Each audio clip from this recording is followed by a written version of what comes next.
Hey, so what's up guys? Welcome to my channel di Pak Asifa. Jadi di sini aku pengen ngasih tahu gimana sih cara memilih uh, reksadana saham syariah ya. Karena kemarin ada yang tanya di kolom komentar, bikin ini dong tentang reksadana saham syariah. Nah, di sini aku bakal ngasih tahu sebelum aku ke tutorialnya, sebelum aku ke ini memilih reksadananya. Di sini aku pengen ngasih tahu nih, kalau di aplikasi Bibit ini udah ngasih tahu juga, di berita-berita lainnya itu juga udah ngasih tahu bahwa semua pasar saham atau pasar modal tuh turun semua, cuy. Ya, di sini ada ada berita Bibit Weekly Newsletter 5 April 2021, Porto masih merah tetap fokus jangka panjang. Jadi kalau portofolio kalian merah, itu kalian top up lagi, cuy. Itu kan menurun terus tuh harganya. Nah, mumpung harganya turun, kalian tuh harus top up lagi. Sorry banget kalau lagi rame ya, karena di rumah ya lagi rame lah. Nah, di sini kan masih normal nih, ada pasar uang, aplikasi saham, dan syariah. Kalau gini kan ini kecampur ya, ada aplikasi, ada campuran, ada saham dan lain sebagainya, ada pasar uang. Jadi kecampur, aku kasih preferensi syariah, aku pindah dulu.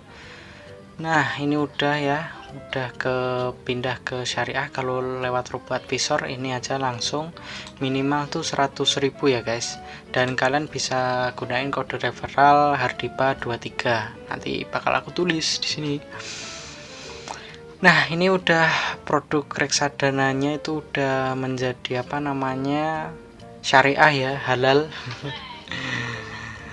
Tapi kalau di syariah ini memang keuntungannya itu nggak terlalu banyak sama reksadana biasanya ya. Udah, kita langsung aja ke saham. Di sini aku udah ngumpulin tadi, ada BNP Paribas Pesona Syariah, Batavia Dana Saham, Trim Syariah, Prinsipal Islamic, Sima Syariah Unggulan, Mandiri Investa. Terus yang terakhir adalah Dana Reksa Indeks Syariah. Sebenarnya masih ada banyak lagi, tapi yang kuambil itu aja. Nah, di sini yang paling rendah itu Dana Reksa Indeks Syariah ya.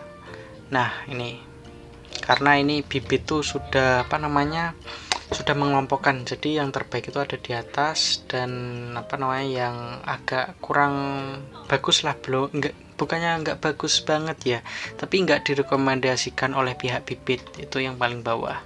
Emang sih expense rasionya itu kecil, jadi bentar ya, aku klik. Yang nggak tahu expense ratio itu kalau semakin kecil tuh berarti semakin bagus. Nah, ini expense ratio mengukur seberapa besar biaya yang dikeluarkan untuk mengelola reksadana. Lebih kecil expense ratio tersebut mencerminkan kepiawaian manajer investasi dalam mengelola reksadana untuk investornya secara efisien. Jadi kalau semakin kecil expense ratio-nya itu makin bagus gitu.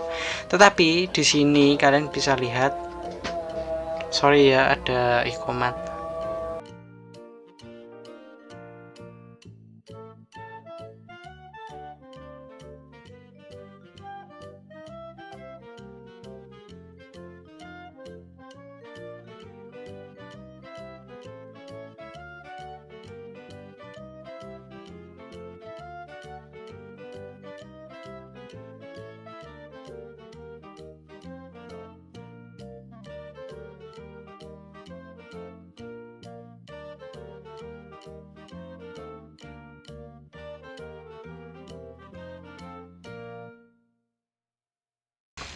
Ya, sorry banget.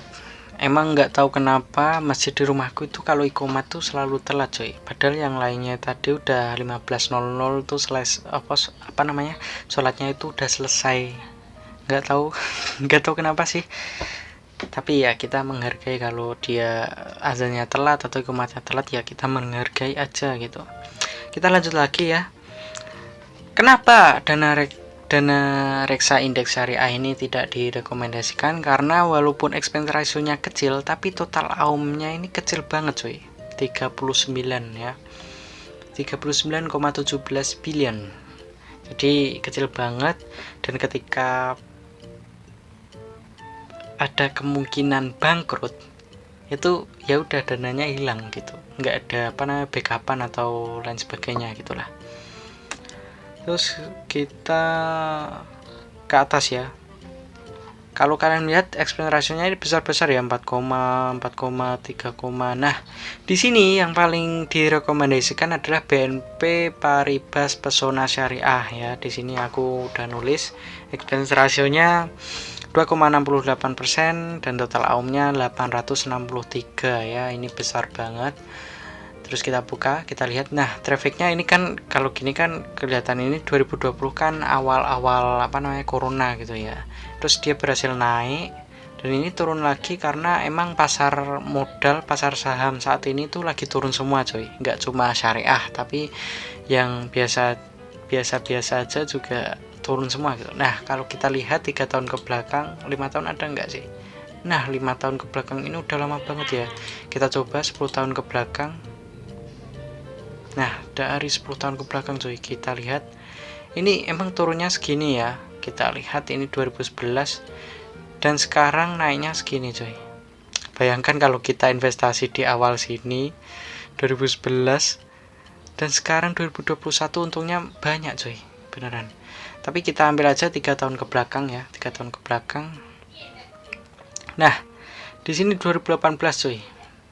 2018 berarti hampir sama kayak yang ini ya. Padahal ini masih corona. Sorry, aku juga ngeliat ke bawah karena layarnya itu semua ditaruh di bawah sini coy. Nah pembahasannya itu sampai mana tadi, sampai lupa. Nah, kalau kemungkinan turun, ini kan sudah turun nih, turun segini. Nah, kemungkinan naik lagi seperti yang di sini itu ada kemungkinan 80% bakal naik lagi ketika pasar saham udah balik semua. Makanya itu mumpung turun ya kita berinvestasi sekarang cuy. Kita deketin lagi. Nah, tuh makin turun kan ya. Tuh makin turun. Dan kalau kalian investasi di sini tuh dapat harga murah juga, minimal tuh cuma 10.000. Dan ini halal yang dicari-cari orang-orang ya. Udah dari dulu itu banyak banget yang komen, "Bang, tentang syariah dong," gitu. Karena waktu itu aku masih amatir juga apa ya, masih banyak tugas kuliah gitu, jadi mau mempelajari tentang syariah itu agak males gitu. Karena ya yang udah dipahami ya saham seperti biasanya. Nah, kalau nggak tahu, jumlah total AUM itu adalah jumlah dana yang dikelola dalam suatu produk reksadana. Semakin besar total AUM-nya itu semakin baik. Nah, expense ratio ini juga udah ya tadi. Nah, kalau tingkat risiko itu emang tinggi karena saham ya guys.